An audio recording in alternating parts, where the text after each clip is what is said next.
Isa pinagpala sa bawat isa sa atin, and it is our prayer na patuloy na sa ating mga buhay ang ating bigyan ng panahon ay walang iba kundi ano ang naisin, ano ang saloobin ng Panginoon para sa ating mga buhay, lalong-lalo na sa atin na mga mananampalataya. Okay? Because many times, even today, alam po natin na I think may mga plano ng mga rallies and everything. Well, the thing is, hindi yan dyan natatapos yan dahil you can just go back to 1986 kung ano ang pangyayari noong 1986. Kahit anong palit ang gawin natin, kung ang isang tao ay hindi magbabago, kung ang pagbabago ay iaasa natin sa gobyerno, walang mangyayari sa atin. Kaya bilang isang mananampalataya, ang gusto kong bigyan ng diin ay walang iba kundi ano ang naisin ng Diyos sa atin. So if you have your Bibles and can you join me in Romans chapter 12 verses 1 and 2 and let us use the Passion Translation kung meron tayo dyan. Okay? So, praise God. At katulad ng sinabi ko noong nakaraan, ang pinakamahalaga na pwede niyong gawin sa inyong mga buhay ay etong Kapaskuhan na to, sa pagdating ng Kapaskuhan at malapit na, okay, nagsimula noong September ang ating Pasko, pero hindi masyadong ramdam dahil ito sunod-sunod, earthquake, then typhoons na we're in, hindi natin inaasahan, but praise God, hindi dumaan dito sa atin sa Kamaynilaan, dumaan sa mga ibang lugar. Okay? So, sa atin, ang dapat natin gawin ay continue to stand and whatever position na inilagay ng Diyos sa ating mga buhay. And each and every one, ito ho ay panahon na kung saan it is no longer playing time, but rather for you and for me to understand kung ano ang kalooban ng Diyos para sa atin. So, ito yung sinasabi ng salita ng Diyos. And let us all read it. Ready, go. Beloved friends, what should be our proper response to God's marvelous mercies?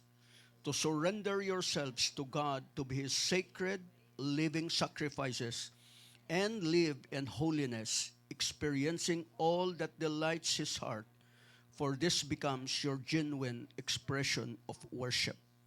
Stop imitating the ideals and opinions of the culture around you, but be inwardly transformed by the Holy Spirit through a total reformation of how you think. This will empower you to discern God's will as you live a beautiful life, satisfying and perfect in His eyes. Father, we thank you for your word this morning, and we ask your Holy Spirit to minister and speak unto us and release your anointing for your people. In Jesus' name, amen. Amen. Kung babalikan natin ang sinasabi ng salita ng Diyos, tayo yung asin at ilaw ng ating sanlibutan. Hindi ka pwedeng maghanap ng liwanag mula doon sa mga di mananampalataya at maging sa ating kapaligiran. Many times, nakaturo ang ating kamay, lalo na ngayon sa mga nakikita natin sa Facebook, sa social media, sa balita, na wherein eto ngayon ang siyang humuhubog ng ating kaisipan, siyang humuhubog ng ating opinyon, siyang humuhubog ng kung ano ang lumalabas sa ating mga bibig. Let us be very careful that at this point of time, ang isang bagay na dapat nating unawain at tandaan palagi ay walang iba kundi ang sinabi ng salita ng Diyos na sa bawat salita na namumutawi sa ating mga labi, every idle words that we have spoken, there will come a time of judgment. So, Kapag pinag-aralan po natin ang mga talatang ito, ang sinasabi rito ay, ikaw at ako, ang naisin natin sa buhay natin, walang iba kundi yung kalooban ng Diyos sa ating buhay. Huwag mong intindihin yung buhay ng iba. Ang intindihin mo yung buhay mo, dahil yung buhay mo, isa lang yan. At kapag natapos ang buhay mo, haharap ka sa lumikha sa iyo.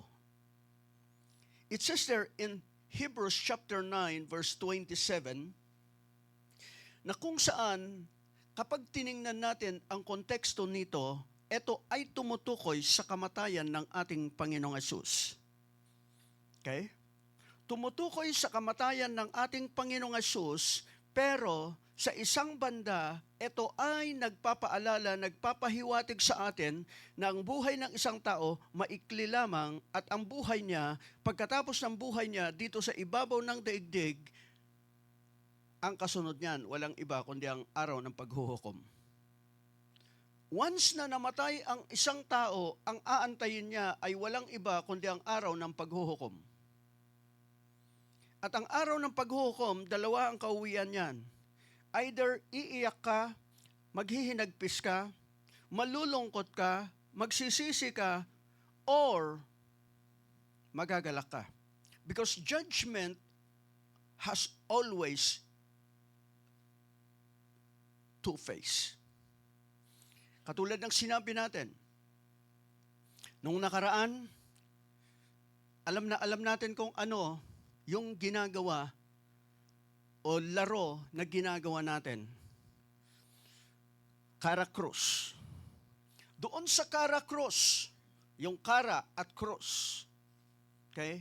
So ganun din, yung salitang paghuhukom, dalawang bagay yan. It's either huhusgahan o hatol or pawawalang sala o ang sabi doon is gantimpala. That's why the Word of God is saying, and just as each person is destined to die, once and after that comes judgment. Minsan lang mamamatay ang tao, pagkatapos nun, paghuhukom. At kapag ang pangalan ng isang tao ay wala sa aklat ng buhay, then mararanasan niya ang pangalawang kamatayan. Ang pangalawang kamatayan na tinutukoy ng salita ng Diyos, ito ho ay inilaan para sa mga di mananampalataya. Ngayon, sa atin na mga mananampalataya, ang isang bagay na dapat nating nasain at dapat nating balikan ay walang iba kundi sa atin. Yung tayo mismo, ano yung dapat nating gawin kasi madalas ang ating problema ngayon, tayo kasi ay hinuhubog ngayon ng tinatawag natin na panahon na kinaroroonan natin. That's why going back to verse 2 ng Romans chapter 12, ang sabi niya ron, stop imitating the ideals, okay, and opinions of the culture around you. Ano ang kultura na meron tayo ngayon? Ano ang kultura na humuhubog sa mga bata ngayon? Ano ang panahon na tinutukoy dyan? Kung titingnan natin ang ibang version, ang sinasabi roon is, but do not conform to the pattern of this age. O merong hulmahan, merong hubugan, o merong pattern etong mundo na ginagalawan natin ngayon. Ano ang pattern na yon? Sa ngayon, ang ating mga kabataan, ang mga bata ngayon, makikita mo, sila ang tinatawag na Generation Alpha. Right? Aware ba tayo doon? Sino dito mga boomers? Generation boomers. Di ba? Iba-iba yung generation natin. Merong tinatawag na Generation Z. Okay? Ngayon, yung Generation Alpha, which is kapag pinag-aralan mo, ang Generation Alpha or ang salitang Alpha, tumutukoy po yan sa siya yung pinakamalaki, pinakamatapang, pinaka-leader. Pero kabaliktaran sa nakikita natin sa ating panahon ngayon, dahil yung Generation Alpha na meron tayo ngayon ay madaling bumigay. Brittle sila. Alam mo yung peanut brittle? Masarap yung peanut brittle. Okay? So, naturingang mga alpha, naturingang mga mandirigma, kapag tiningnan mo yung totoong definition ng alpha, mga mandirigma yan, pero ang pagiging mandirigma lang nila, yung tinatawag sa panahon natin ngayon, keyboard warriors. Magaling lang sa keyboard. Pero yung totoong labanan ng buhay, bagsak. Okay? Magsalita ka lang ng isang hindi tamang salita na kapag narinig natin nung panahon natin o nung mga panahon namin noon, gaganon ka lang. Kaya kailangan natin si Prosper eh. Pag may tinanong ka kay Prosper, kumusta Prosper? Saan ka galing? Dumating na tatay mo? Nasaan nanay mo? Okay? You see, nung panahon namin, kaya ano pa man marinig mo, kahit ano pa man ang sabihin sa iyo ng kapitbahay mo, o kaya kahit sino dyan, bahala kayo sa buhay niyo. Ngayon, masyadong sensitive. Napansin lang yung cellphone mo. Ay, ano ba namang klase yan? Ano nang gagawin ng isang bata? Ibabato yung cellphone. Hihingi ng mas magandang cellphone mula sa magulang. Okay? O kaya yung sapatos niya, wala sa uso. O kaya, manonood lang ng sine, hindi siya makapanood. O yung kinakain ng kanyang mga kabarkada o yung mga kaklase niya, hindi niya makain. Makantsawan lang siya. Na siya'y mahirap. Anong ginagawa ngayon ng kabataan?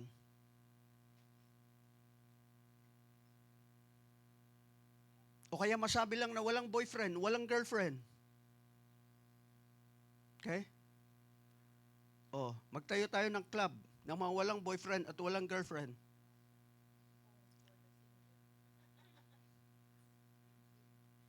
Di ba? Madalas, tamo, kahit anong sabi niyo kay professor, oy professor, mag-asawa ka na. Wala lang. Ganun lang siya. Dati-rati, gustong-gusto na niya mag-asawa noon. Pinigilan lang kasi ni Sister Ceci. Hindi pa tapos sa pag-aaral. Ngayon natapos sa pag-aaral, ayaw na tumigil sa pag-aaral. Ganun lang. Pero ngayon, sitahin mo lang isang bata. Anong gagawin niya? Maraming bata ngayon na nagkakaroon ng peklat sa kanilang mga kamay. Bakit? Mga hiwa. Hindi lang mapagbigyan. I want you to know and understand that first and foremost, ang sinasabi niya rito is, huwag mong hayaang hubugin ka ng kultura ng kapanahunan. Okay? So, that's why we have to go back. Doon muna tayo. I want to give an emphasis sa verse 1. Okay? Kasi ang verse 1, madalas, hindi natin binibigyan ng pansin yan. I want you to know and understand that as believers, napakahalaga na maunawaan natin ano ang meron dito sa ating katawan. It's either you take good care of your body or somebody will take good care of your body. It's either na maging extreme ka pagdating sa iyong pangangatawan. Kasi makikita natin ngayon ang extremism na nagaganap. Okay? It's either na ginagawa mong Diyos-Diyosan ang iyong katawan or ang iyong katawan ay inaalagaan mo ng tama. Sa Biblia, if you will just go first with me, tingnan ho natin Romans chapter 2 verse 6.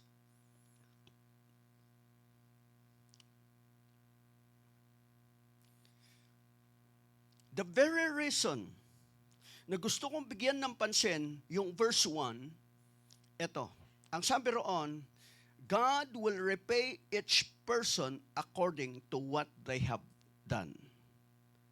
Ano ang tinutukoy niyan? Ginawa. Actually, in other version, sa ginawa sa katawan. Can you show me the NLT? Okay? He will judge everyone according to what they have done. Done where? In the body. Dahil hindi naman pwedeng yung spirito mo ang gumawa, hindi pwedeng yung kaluluwa mo ang gumawa. Ang gumawa ay ang iyong katawan. So, remember, ito yung sabi ni Apostol Pablo, na sa atin bilang mga mananampalataya, kailangan maunawaan natin na ang ating kaligtasan ay hindi lamang yung ating spirito. Tayo ho ay binubuo ng ilang bahagi. Okay? Go with me, 1 Thessalonians chapter 5, verse 23. 1 Thessalonians chapter 5, verse 23. Ang sabi niya rito, now may the God of peace make you holy in every way. Who will make us holy? God. You can never become holy by your own effort. Sa sariling atin, sa sariling gawa natin, hindi tayo nagiging banal. Ang nagpapabanal sa atin, walang iba kundi ang Diyos. At ang sabi niya roon, and may your whole spirit and soul and body be kept blameless until our Lord Jesus Christ comes again. So, spirit, soul, body. Ang na-born again sa atin, walang iba kundi yung spirit. Okay? Dahil ang spirit natin, nung magkasala si Adan at si Eva, namatay. Kaya ang tao, nagfa-function lang siya sa kanyang katawan at kaluluwa. Kaya merong palabas tayo sa television noon, hindi ko alam kung naabutan ninyo, pero yung body and soul. Body and soul. Okay? So, ang tao, kapag wala kay Kristo, nagfa-function lang siya sa katawan at kaluluwa. Now, kapag tumanggap, kumilala kay Kristo bilang Panginoon at tagapagligtas, ang isinisilang na muli ay walang iba kundi ang Espiritu. So, our spirit is perfect. Pero our soul and body is not. Sa kasalukuyan, ano ang tinatrabaho natin? So, yung pinawalang sala, yung tinatawag na justification, Romans chapter 5, verse 1. Can you show me Romans chapter 5, verse 1? Okay? So, ang sabi niya ron, therefore, since we have been made right in God's sight by faith, we have peace with God because of what Jesus Christ, our Lord, has done for us. Since we have been made right, okay? Dahil sa ginawa ni Kristo Jesus. Show me the NIV. So, ang sabi niya roon, since we have been justified through faith, yung salitang justified, pinawalang sala. Yamang tayo'y pinawalang sala, o ibig sabihin yung spirito natin, pagdating sa ating spirit, perfect. So we have been justified, yung salitang justification, as if na hindi tayo nagkasala. Dahil kay Kristo Jesus. Okay? Through our Lord Jesus Christ. So, ngayon, pagdating sa ating kaluluwa, eto ngayon ang sinasabi ng Romans chapter 12 verse 2, na baguhin natin sa pamamagitan ng ating pagbabago na pag-iisip. Yan ang tinatawag na sanctification. Okay? Na kung saan binabago ang ating pag-iisip. Now, sa bawat isa sa atin, paano naman yung ating katawan? Okay? Yung ating katawan, ang sinasabi naman dyan is, sa isang iglap, eto naman ay babaguhin. Pagtunog ng trompeta. Sa muling pagbabalik ng ating Panginoon, ang ating katawan, iyan naman ay siyang babaguhin. Okay? So that's why, as people of God, we have to understand na ang ating kaligtasan ay hindi lamang para sa ating kaluluwa, kundi kasama rito ang ating katawan. So that's why you have to know na ang iyong katawan, iyan po ay pinapahalagahan ng Diyos. Okay? So, if you go with me in 1 Corinthians chapter 15, verse 50. Starting with verse 50, and I want to show unto you, ang sabi niya rito, I declare to you, brothers and sisters, that flesh and blood cannot inherit the kingdom of God, nor does the perishable inherit the imperishable. Next verse. Listen, I tell you a mystery. We will not all sleep, or we will not all die, but we will all be changed. Next verse. In a flash, in the twinkling of an eye, at the last trumpet, for the trumpet will sound, the dead will be raised imperishable, and we will be changed. Okay?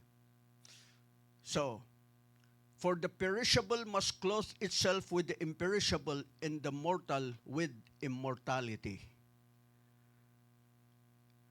At ang sinasabi riyan, when the perishable has been clothed with the imperishable and the mortal with immortality, then the saying that is written will come true. Death has been swallowed up in victory. Ang pinakahuling kaaway natin, actually, walang iba kundi ang kamatayan. Now, as people of God, okay, eto tandaan ho natin, anong klaseng katawan ang magiging katawan natin? If you go back to verse 35, I want you to go with me in verse 35. Ito yung sinasabi sa verse 35.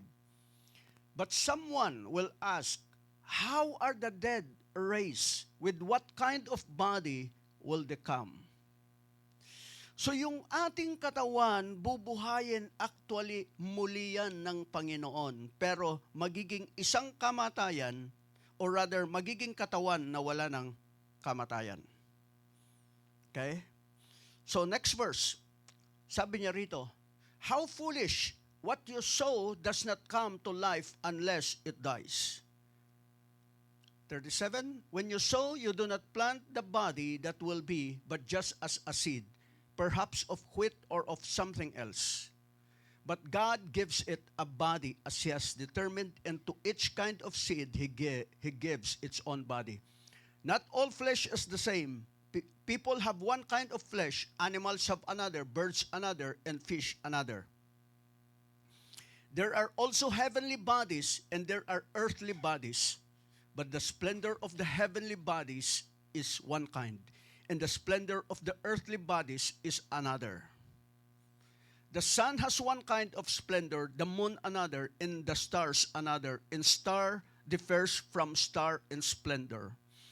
So will it be with the resurrection of the dead. The body that is sown is perishable, it is raised imperishable. It is sown in dishonor, it is raised in glory. It is sown in weakness, it is raised in power. it is sown a natural body, it is raised a spiritual body. If there is a natural body, there is also a spiritual body.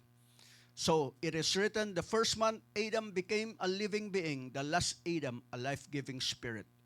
So, ang sinasabi po rito, kapag binasa ho nating maigi at inunawa, inintindi natin na yung ating katawan, okay, kung paano na yung anyo ni Adan ay nakuha natin, pero yung magiging panibagong katawan natin ay magiging katulad ng sa Panginoon. Okay? So, you can read and you can see that our body will be raised imperishable. Yung katawan ho natin, ibabangon na muli. Ikaw at ako, tayong lahat, at lahat ng namatay, babaguhin ang katawan. So, kaya ang sinasabi ni Apostol Pablo, yung katawan natin ngayon ay dapat gamitin natin ng tama. Kasi merong darating ang araw, tayo magbibigay sulit. Kung ang hindi mananampalataya ay huhukumin ang katawan, o eto, sa araw ng paghuhukom, ano ang bibigyan ng pansin? Okay? So balik tayo doon sa Romans chapter 2 verse 6. Romans chapter 2 verse 6. So, ang sinasabi niya rito, God will repay each person according to what they have done. Okay? Or God will judge each person. So, yan ay tumutukoy sa di mananampalataya. Revelation chapter 20 verse 12. So, eto rin ay nagpapahiwatig sa mga di mananampalataya. Revelation chapter 20 verse 12. Okay? And I saw the dead, great and small, standing before the throne, and books were opened. Another book was opened, which is the book of life. The dead were judged according to what they have done, as recorded in the books. So can you show me the NLT? Okay? So, ang tinutukoy rito, I saw the dead, both great and small, standing before God's throne, and the books were opened. So maraming aklat, kasama ang aklat ng buhay. Okay?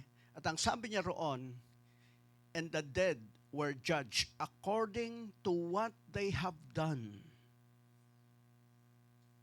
Ayon sa kanilang ginawa, sa kanilang katawan, o nung sila'y nabubuhay pa. Okay? So, iyan ho ang ipinapahiwatig dyan. Matthew 16:27. Matthew 16:27. So, pupunuin ko kayo ngayon ng scriptures. So, para meron kayong pagbubulay-bulayan. So, ang sabi rito, for the Son of Man will come with his angels in the glory of his Father and will judge all people according to their deeds. Ayon sa kanilang mga ginawa. Okay? So, yan po'y tumutukoy sa muling pagbabalik ng Panginoon na kung saan kasama ho tayo. Okay? So, go with me. Psalms chapter 62 verse 12. Psalm 62 verse 12. Because most of the time, we take for granted our body. So, ang sabi ron, unfailing love, O Lord, is yours. Surely, you repay all people according to what they have done. So, merong payback time. Okay? Proverbs chapter 24, verse 12. Proverbs 24, verse 12. So, ang sabi niya rito, don't excuse yourself by saying, look, we didn't know. For God understands all hearts, and He sees you. He who guards your soul knows you knew.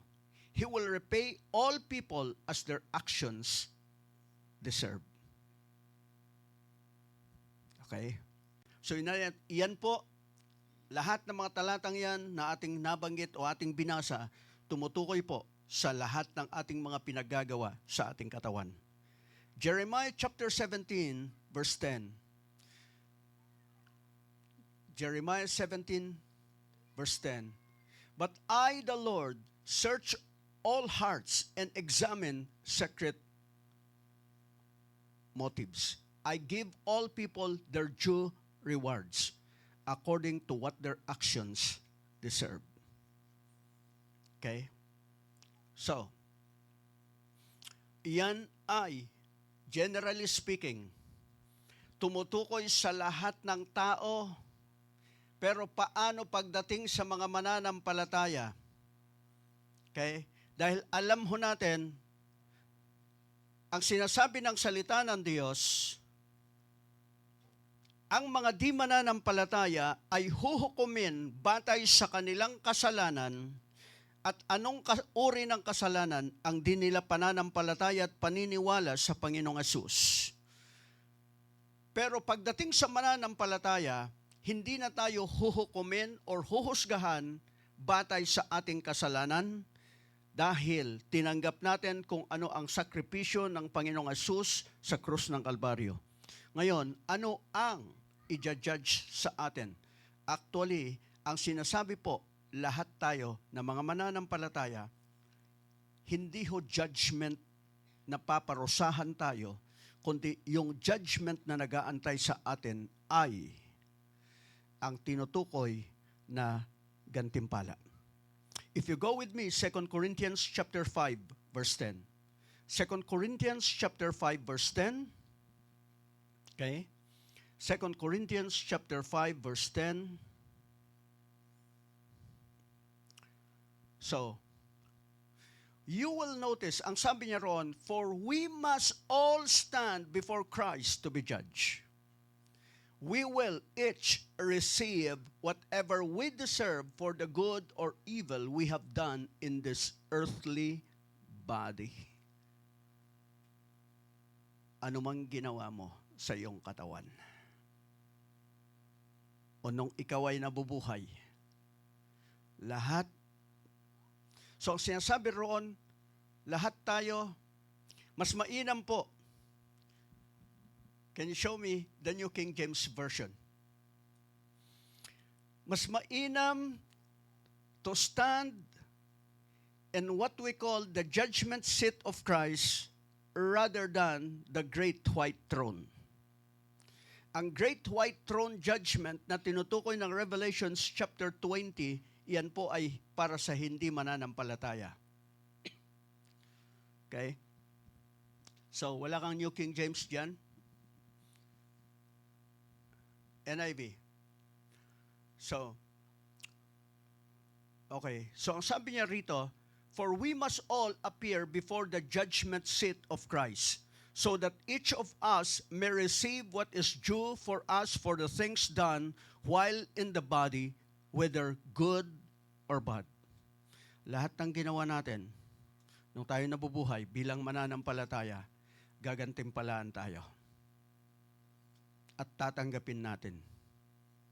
Ang sinasabi ng salita ng Diyos, kapag itinuloy mo yan, lahat ng ginawa natin para kay Kristo o sa katawang ito, lahat yan idadaan sa apoy. Kapag nasunog, wala kang gantimpala. Kapag ito ay hindi nasunog, may gantimpala ka. Okay? Kaya ang sinasabi ng salita ng Diyos, itayo mo ang buhay mo sa pamamagitan ng mga tinatawag na precious stones. So that's why I want to give an emphasis sa bawat isa sa atin na ito ay merong kaugnayan sa tinatawag na katawan. Bakit binibigyan ng emphasis ang ating katawan? Okay? So, that's why ang sabi niya, let's go back again to Romans 12 in verse 1, nang sabi roon, present your bodies, okay? O beloved friends, what should be our proper response to God's marvelous mercies? So, ano ang dapat na maging hakbang o dapat na sagot natin? Ano yung dapat na response natin sa habag ng Diyos na ipinakita niya sa ating buhay? Okay? Unang-una, kapag binasa mo ang buong chapter ng Romans 1 to 11, iyan ho lahat ay puro doktrina, iyan ho ay puro tumutukoy sa lahat ng ginawa ng Panginoon para sa atin, paano tayo pinatawad sa ating mga kasalanan, paano tayo ginawang anak ng Diyos, at ngayon tayo'y tirahan ng banal na Espiritu. Remember now that your body is the temple of the Holy Spirit. Remember that you are a child of God. Remember na ikaw ay ginawang tagapagmana ng Diyos. So, kahit na hindi karapat-dapat, ang sinasabi ng aklat ng Roma, minahal tayo ng Diyos kahit na tayo makasalanan pa. So you can read all the chapters, starting with verse 1 hanggang chapter 11, o chapter 1 until chapter 11, you can study them and you will see the mercies of God. Kung saan ang Israel, yung lugar ng Israel, tayo ay isinama, ginawang spiritual na Israel, ginawang mga bahagi at tagapagmana ng pangako kay Abraham. Ginawa tayong mga anak ni Abraham. So iyan ang tinutukoy ng buong aklat ng Roma. Okay? So that's why you have to understand that your body is very precious to the Lord. Okay? So, kanya dito, ang sinasabi niya is, offer your bodies as a living sacrifice. So, ang sabi niya rito, so, beloved friends, what should be our proper response to God's marvelous mercies? To surrender yourselves to God to be His sacred living sacrifice. Or actually, can you show me the NIV? Nang sinasabi rito is, offer your bodies as a living sacrifice. Ang bawat isa sa atin, ang ating katawan, ang sabi niya rito, therefore I urge you, brothers and sisters, in view of God's mercy, to offer your bodies as a living sacrifice, holy and pleasing to God. This is your true and proper worship.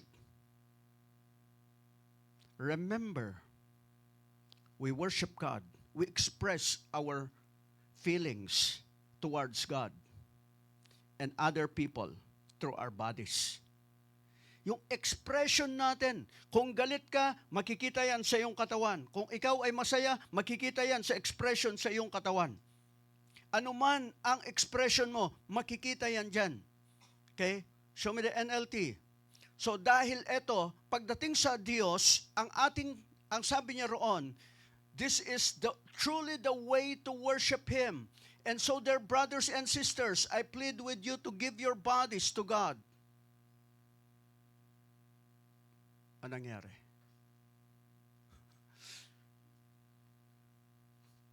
So, ang sabi niya roon, I plead with you to give your bodies to God because of all He has done for you. Let them be a living and holy sacrifice, the kind He will find acceptable. This is truly the way to worship Him.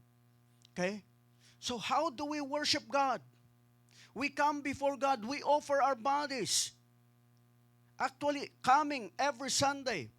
At eto ang sinasabi, living sacrifice, hindi patay. Sa Old Testament, yung mga inihahandog, patay. Wala na silang magagawa. Okay? So ang mga hayop noon kapag naghahandog, ang mga saserdote, kakatayin muna nila, papatayin nila, pagkatapos ihahandog sa Diyos. So, makakaangal pa ba yung mga inihahandog na yon? Wala. Wala silang magagawa, patay na sila eh. Pero dito ang sinasabi, buhay, kayo ay buhay. Ngayon, ibig sabihin ng buhay, nasa iyo ang choice. It's either you worship God with your body or you do not worship God with your body. Okay? So that's why the word is saying na ang ating katawan, to present it before God. So ang sabi niya rito, I plead with you to give your bodies. Ihandog mo ang iyong katawan sa Panginoon. Okay? So, bakit ho? Kasi ito yung pagsamba natin sa Kanya. Ito yung totoong pagsamba. It's the expression, spirit, soul, and body. Hindi pwede nang sumasamba lang sa atin niya yung spirit natin at kaluluwa. Paano mo makikita kung ano ang ginagawa ng spirito at ginagawa ng kaluluwa? Ano ang ginagawa ng yung spirit and soul? It is seen through your body. Okay? So that's why even Satan is interested in your body. Bakit? Kasi yung expression ng worship mo nandyan sa katawan mo. Kung sisirain ng diablo ang iyong katawan, kung masisira niya ang iyong katawan, kung magagamit niya ang iyong katawan, kung gagawin niyang templo yan ng kanyang gawain, then magtatagumpay siya. It will no longer be a worship unto the Lord. Okay? Why? You have to understand the desire of Satan is to get your body.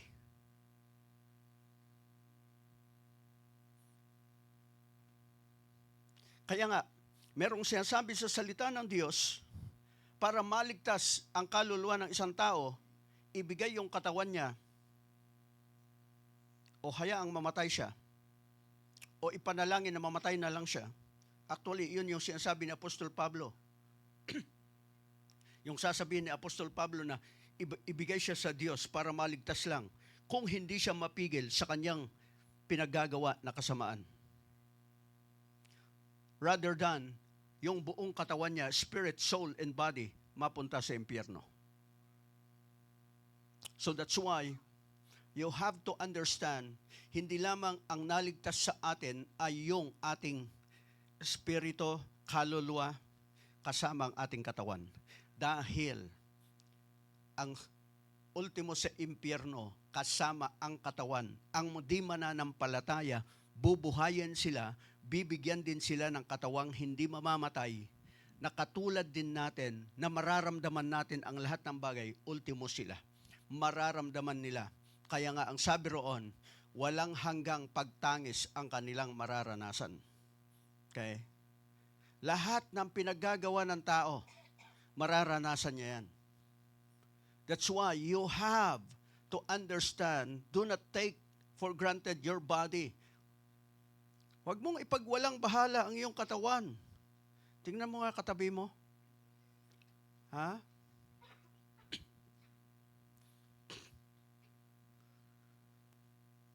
Okay? Huwag mong ipagwalang bahala ang iyong katawan.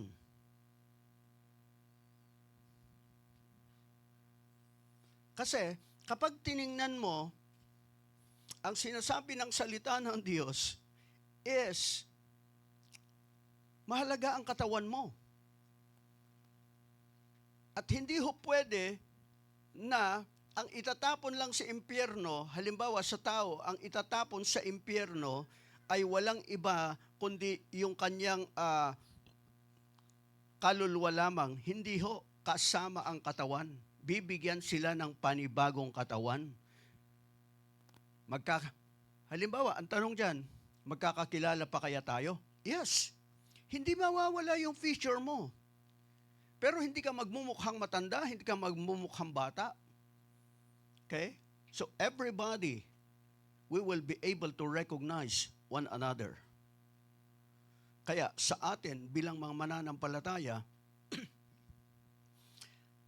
how many of you have read in the scriptures na ang sabi roon na kapag ang tao itinapon sa impyerno, at ang impyerno na tinutukoy, ang sabi roon, ang uod hindi mamamatay. Ang apoy hindi mamamatay. Ang tao, uuurin siya. Yung kanyang katawan. Pero yung katawan niya, hindi mamamatay. Okay? Have you read that part of the gospel? Kung saan ang sinasabi roon, yung katawan mo. Okay? Saan matatagpuan yon? Siyempre, sa Bible.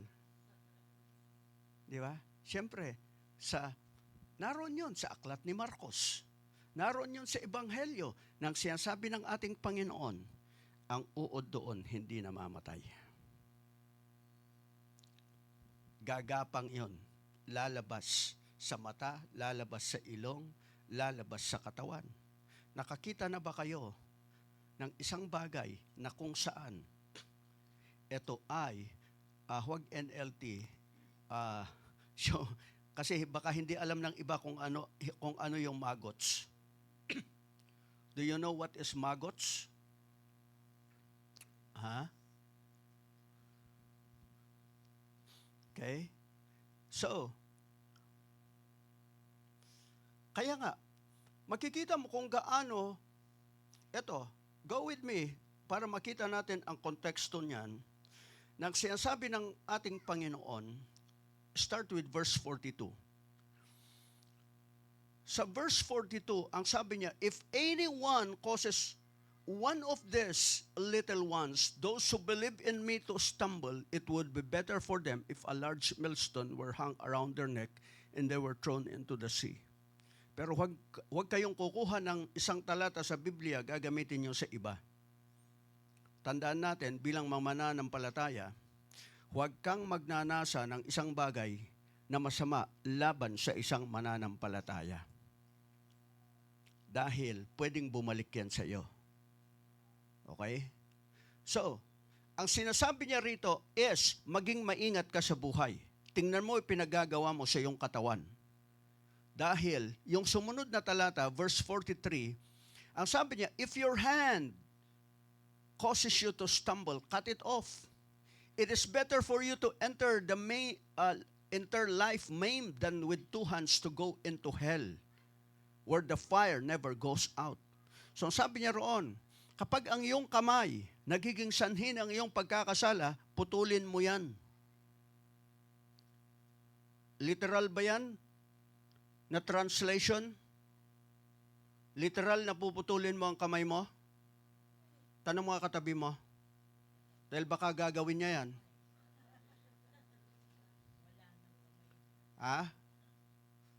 Pastor, sabi na salita ng Diyos, mas mainam na wala kang dalawang kamay kaysa mapunta sa impyerno.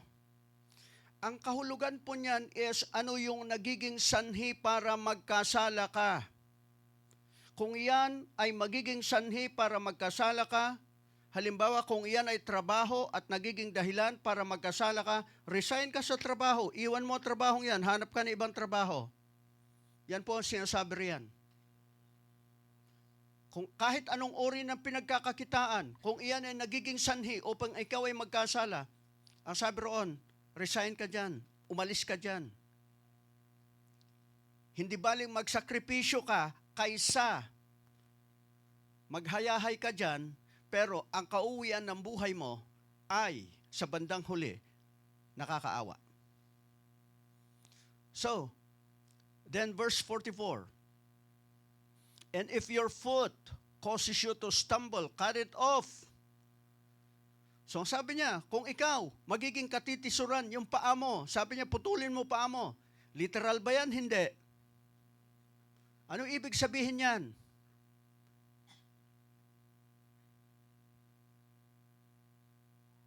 Ang kamay tumutukoy sa mga gawa natin at mga pinaggagawa natin. Yung paa tumutukoy doon sa mga pinupuntahan mo. Kung yung lugar na pupuntahan mo o pinupuntahan mo ay nagiging sanhi para magkasala ka, then putulin mo na yung relasyon mo doon. Kung yung pupuntahan mo ay magiging sanhi upang mawasak ang buhay mo o ang pamilya mo, then putulin mo yon. Yan ang ibig sabihin yan. Hindi yung literal na puputulin mo yung paa mo. Ang putulin mo, yung pagpunta-punta mo roon. Tigilan mo na yun. Kaysa mapahamak ka pa. Di po ba? So, next verse.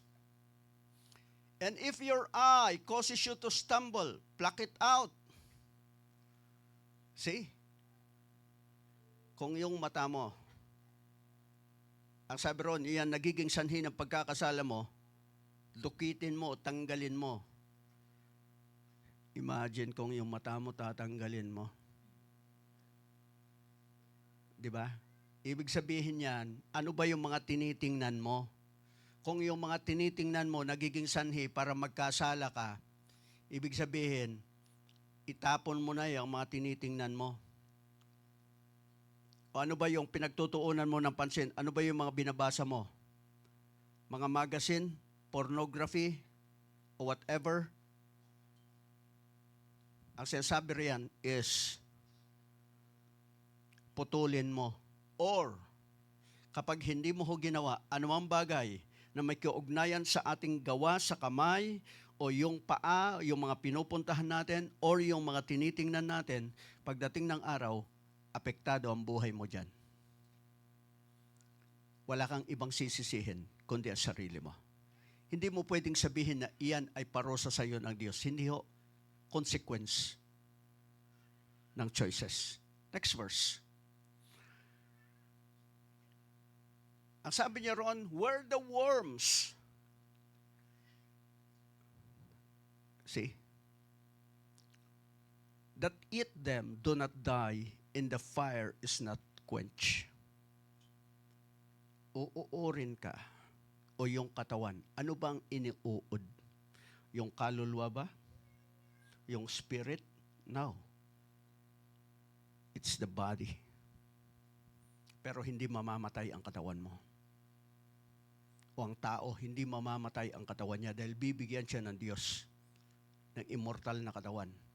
Na kung paano yung katawan natin ngayon ay nakakaramdam ng lahat ng pait, lahat ng sakit, lahat ng damdamin, o lahat ng uri ng emosyon, ganun pa rin ang magiging katawan natin.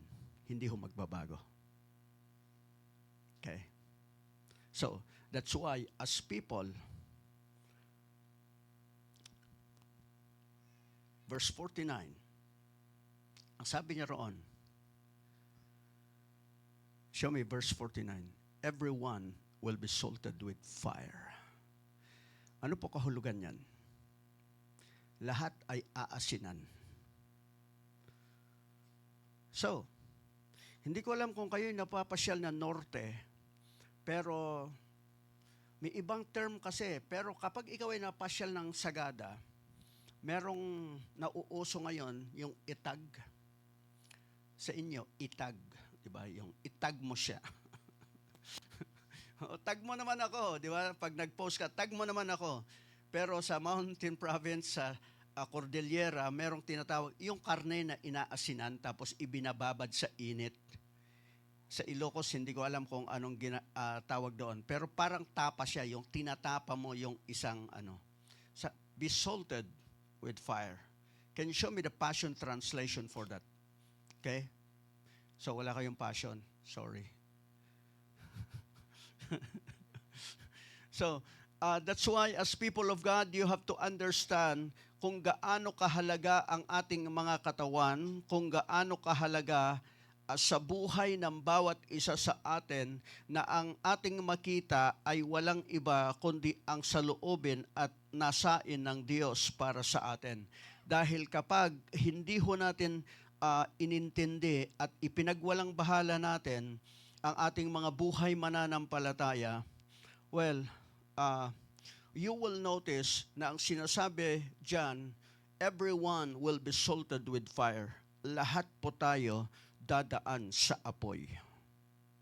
Okay?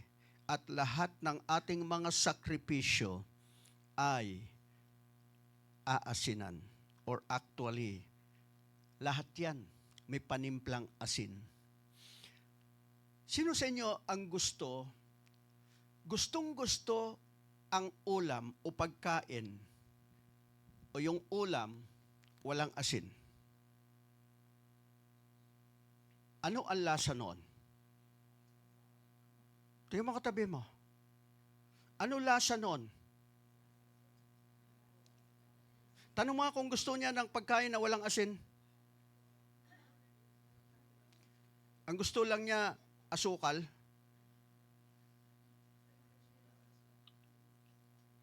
Alam po ba ninyo nang sabi sa atin na tayo yung asin at tayo yung ilaw? Okay? Pero paano kapag nawala ang asin sa atin? Ano ang gamit ng asin?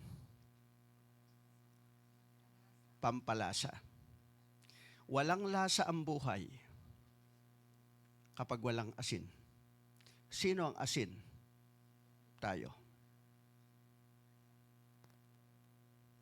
That's why the Word of God is saying, present your bodies. Ihandog mo ang iyong katawan sa Diyos dahil yan ang totoong pagkakaroon ng asin. Para ikaw ay maging asin ng iyong paligid. Become a salt of your surrounding. Hindi stumbling block. Okay? Amen. Ang pagiging asin ay pampalasa. Na magkaroon ng lasa. Yung sa kapaligiran mo, makita nila, oy, may Diyos. Eto, Kristiyano to, kaya ganyan ang buhay niyan eh. Kaya ganun eh. You see, they should see in your life, ano ang plano ba ng Diyos sa buhay natin? Let's go back to Romans chapter 12. Okay? So, kasi, ang sabi niya ron, before we go to that, sige, yung verse 50 muna. Everyone will be salted with fire. Salt is good, but if it loses its saltiness, how can you make it salty again? Have salt among yourselves and be at peace with each other. Sabi niya, magkaroon ng asin. Okay? So now, go with me. Romans chapter 12. Kasi makikita mo sa verse 1, it speaks about it becomes our worship. Then, yung verse 2, yung huling bahagi, ang sabi niya, this will empower you to discern God's will for you. Ito magbibigay ng kakayahan sa iyo para makita mo anong kalooban ng Diyos sa buhay mo. Ano ang kalooban ng Panginoon sa buhay mo. To live a beautiful life, satisfying and perfect in His eyes. Satisfying life. So, iyan ang desire ng Diyos para sa iyo. Pero bakit hindi nangyayari? Dahil marami sa atin, hindi binabago ang ating pag-iisip. Ang pag-iisip natin, katulad pa rin ng pag-iisip ng mundo. Katulad ng pag-iisip ng mga nariyan at nagrarally ngayon. Katulad ng pag-iisip ng karamihan na binabatikos ang gobyerno o ang buhay nila pinapatakbo ng kulay politika. No, yung buhay mo dapat patakbuhin ng kalooban ng Diyos. For you to have a long, good, satisfying life. Beautiful life, satisfying and perfect in the eyes of God. Iyan ho ang kalooban ng Diyos para sa atin. We need to become the salt in the light of our surroundings. Amen. Kaya yung katawan natin, pahalagahan natin. This is the temple of the Holy Spirit. 1 Corinthians chapter 6 in verse 19. 1 Corinthians chapter 6 verse 19, can you show us? Para makita natin gaano kahalaga ang ating katawan. So sabi niya roon, do you not know that your bodies are temples of the Holy Spirit who is in you, whom you have received from God? You are not your own. Hindi mo pagmamay-ari actually ang sarili mo. Ikaw ay pagmamay-ari ng Diyos. Kaya dapat malaman natin. Kaya ang sabi roon, ang katawan mo, sino nakatira? Holy Spirit. Now, verse 20. Show me verse 20. Ang sabi niya roon, you were bought at a price, therefore honor God with your bodies. Parangalan mo ang Diyos sa pamamagitan ng iyong katawan. Okay? Amen po ba? Sabihin mo nga sa iyong katabi, ito ay templo ng Holy Spirit. So you have to understand na iyan ay templo ng banal na Espiritu. Okay? So, that's why, ito tatandaan ho natin. Ang ating katawan, kapag hindi ho natin iningatan,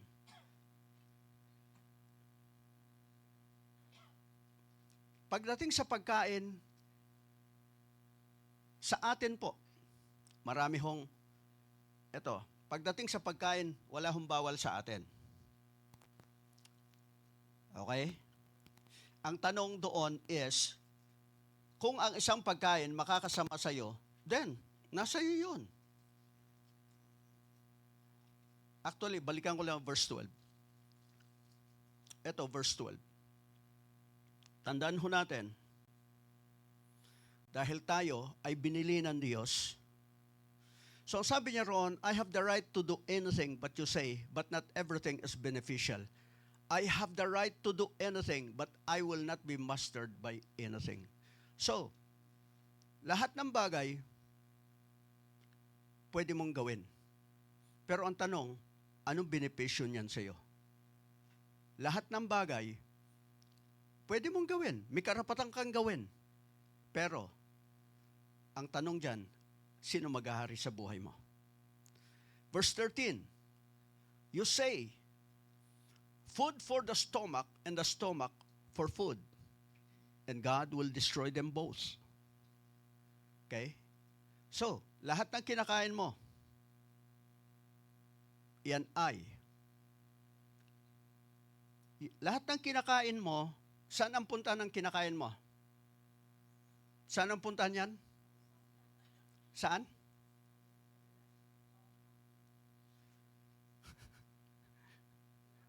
Ilalabas mo yan pagkaroon na ilang araw, di ba? Yung iba nga sa atin, pagkatapos kumain, labas ka agad eh. O yung iba, constipated, ilang araw ang aabutin. Pero eto isang bagay na gusto kong unawain at tandaan nyo, lalo na kayong mga kabataan. Kabataan, para hindi kayo magdusa pagdating ng araw, ingatan ninyo ang katawan nyo. Okay? Huwag niyong sabihin fling-fling lang yan. Huwag niyong sabihin na iyan ay go with the pressure o kaya tinatawag na para in ka sa barkada. Okay? So ang sabi niya roon, the body however is not meant for sexual immorality but for the Lord, and the Lord for the body. Your body is for the Lord. Okay? So, now, in the next verse, ang sabi niya, by His power, God raised the Lord from the dead, and He will raise us also. Next verse. Do you not know that your bodies are members of Christ Himself? Shall I then take the members of Christ and unite them with a prostitute? Never.